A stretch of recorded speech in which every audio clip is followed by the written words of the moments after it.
Majid sur la poire fondue, j'espère que vous allez bien et que vous êtes prêts pour une nouvelle connaissance.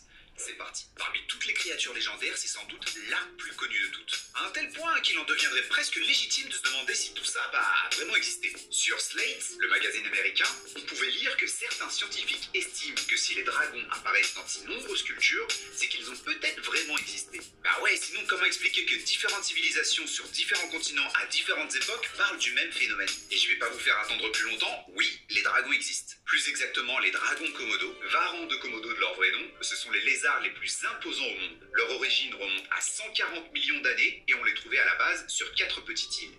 Rinca, Hadar, Flores et Komodo. C'est l'un des plus grands carnivores actuels. Il pèse en moyenne 2 à 3 mètres et pèse environ 70 kilos. Alors comment est-ce qu'on est passé de ça à ça? C'est ce qu'on va voir dans cette vidéo. Il y a énormément de légendes qui parlent de dragons. Les premiers cartographes avaient même indiqué certaines parties du globe par le terme territoire de dragon. Mais d'abord, d'où ça vient ce nom? Son nom vient du latin draco, ce qui signifie serpent capable de voler, et du grec ancien drakein, ou dracos, qui signifie œil, sans doute par rapport à l'aspect bien particulier qu'ont les yeux des reptiles. Alors, un nombre incalculable de personnes disent avoir rencontré des dragons, et il est super difficile de savoir de quand remonte le premier récit. Ce qui est sûr, c'est qu'elles sont très anciennes et que la dernière en date est de 1933. Les survivants de la catastrophe sont catégoriques. Ils disent tous avoir vu un dragon gigantesque, lumineux, pousser les vagues, détruisant la ville. Et il est vrai que lorsqu'autant de personnes racontent la même histoire, il y a de quoi se poser des questions. Cette fois-ci, on est en 1892. 3 voyageurs s'arrêtent sur les rives du lac Chelan, au nord de l'État de Washington. Pendant que l'un des voyageurs se lave dans les eaux du lac, une bête énorme sort de l'eau et attrape l'homme dans sa gueule. En dehors de ses grandes ailes, le monstre ressemblait beaucoup à un alligator. Les deux compagnons tentèrent de défendre leur ami en lançant des pierres et des couteaux, mais la peau de la bête était trop dure et trop épaisse pour être percée pour lui faire lâcher prise. En dernier recours, ils tentent d'allumer une torche et de l'utiliser pour essayer d'effrayer la bête qui la fera fuir et plonger dans le lac en emportant sa proie. C'est la dernière fois où le dragon est la victime. Des histoires comme celle-là, il y en a plein, et ce, dans toutes les civilisations et à travers tout temps. Et même si à chaque fois on ne parle pas de dragons au sens propre, on les décrit tout le temps avec l'idée qu'on s'en fait. Alors ok, c'est bien beau tout ça, mais si cette créature existait vraiment, alors pourquoi la description qu'on en fait est si différente à chaque fois? Et à l'inverse, si ces dragons n'existent pas, pourquoi a-t-on besoin de créer ces histoires? Alors il est vrai que si on est tous capables de décrire à quoi ressemble un dragon, plus ou moins, il est vrai qu'à travers les cultures, son apparence peut plus ou moins différer. On trouve alors des dragons cracheurs de feu, des serpents géants volants. Le Léviathan décrit dans la Bible ressemble aussi beaucoup à un dragon, et il y en a qui peuvent même parler. À côté de ça, il y en a pour toutes les tailles. Des dragons qui mesurent de quelques mètres à quelques dizaines de mètres et qui vivent dans des volcans, des montagnes, des océans ou des grottes. La question est alors de savoir si toutes ces histoires ont assez de points en commun pour conclure qu'elles font référence à la même chose. Et ce qu'on peut dire, c'est qu'à chaque fois qu'on parle de ces dragons dans les récits et légendes urbaines, c'est soit pour en parler comme des animaux bienveillants et protecteurs, soit pour matérialiser nos peurs et l'incapacité de l'homme à maîtriser la nature sauvage. Que ce soit en Inde, où on représente le dragon avec une tête d'éléphant, au Moyen-Orient avec celle d'un lion ou d'un oiseau de proie, et parfois avec un corps de serpent, on représente souvent les dragons en mélangeant plusieurs animaux entre eux. Et tout ça prouve une chose. À toutes les populations de créer des mythes et des légendes pour exorciser ses propres peurs. C'est en tout cas une théorie. Une théorie dit que selon les historiens, la légende du dragon serait née de civilisations primitives qui seraient tombées sur des ossements de dinosaures.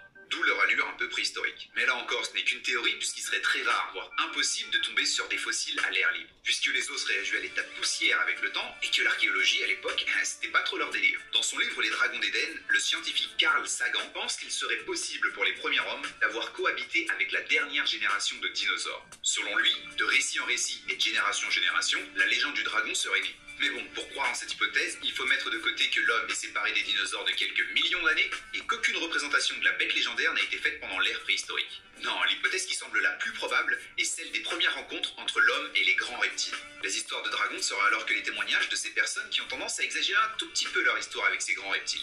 Et quand je dis exagéré, c'est pas tant que ça. Surtout quand on sait que les crocodiles du Nil dépassaient les 6 mètres de longueur. Sans parler des crocodiles indo-pacifiques dont le plus gros jamais capturé dépassait les 8,50 mètres et pesait pas moins de 2 tonnes.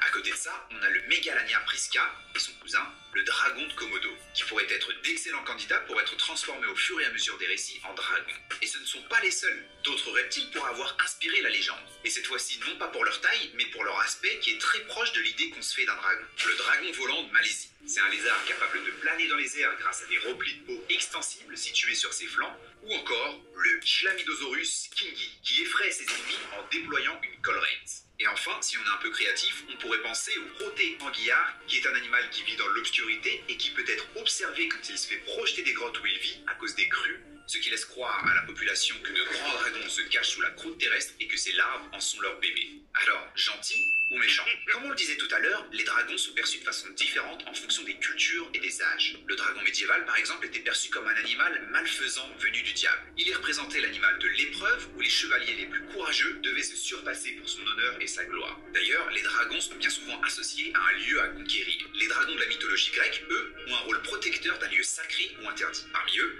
l'Adon, dragon aux 100 têtes, gardien du jardin des Hespérides. Ces dragons représentent bien souvent les dangers bien réels de la nature d'ailleurs. L'Adon personnifie les courants très forts du golfe qui entourent les îles par exemple. A l'inverse, dans la culture asiatique, les dragons n'ont pas forcément une connotation négative. Alors c'est vrai qu'ils lui reconnaissent un côté dangereux en l'associant aux forces de la nature, mais ça ne veut pas pour autant dire que la créature leur veut du mal. Au contraire. On retrouve même le dragon dans l'astronomie chinoise parmi les 12 animaux qui y sont représentés. Les personnes ayant comme signe astrologique le dragon sont considérées comme plus excentriques que les autres, mais aussi idéalistes, perfectionnistes, et elles sont nées en pensant qu'elles sont inflexibles et parfaites. Rien que ça. Les dragons sont aussi agressifs et déterminés. Faire ce qu'ils veulent faire est une seconde nature chez eux. Il est aussi le signe zodiacal le plus populaire. Pour preuve, en Chine, pendant l'année du dragon, il y a généralement une hausse des taux de naissance, vu que de nombreux parents voulaient que leur enfant porte ce signe. D'ailleurs, si c'est aussi votre cas, dépêchez-vous à trouver un partenaire puisque la prochaine année du dragon est en 2024. D'ailleurs, vous ne le savez peut-être pas, mais si vous êtes né pendant l'une de ces années, c'est que vous êtes de signe dragon. Sans entrer dans les détails, chaque signe astrologique est lié à un élément qui fait ressortir un autre aspect de la personnalité. Pour le bois, c'est la confiance en soi.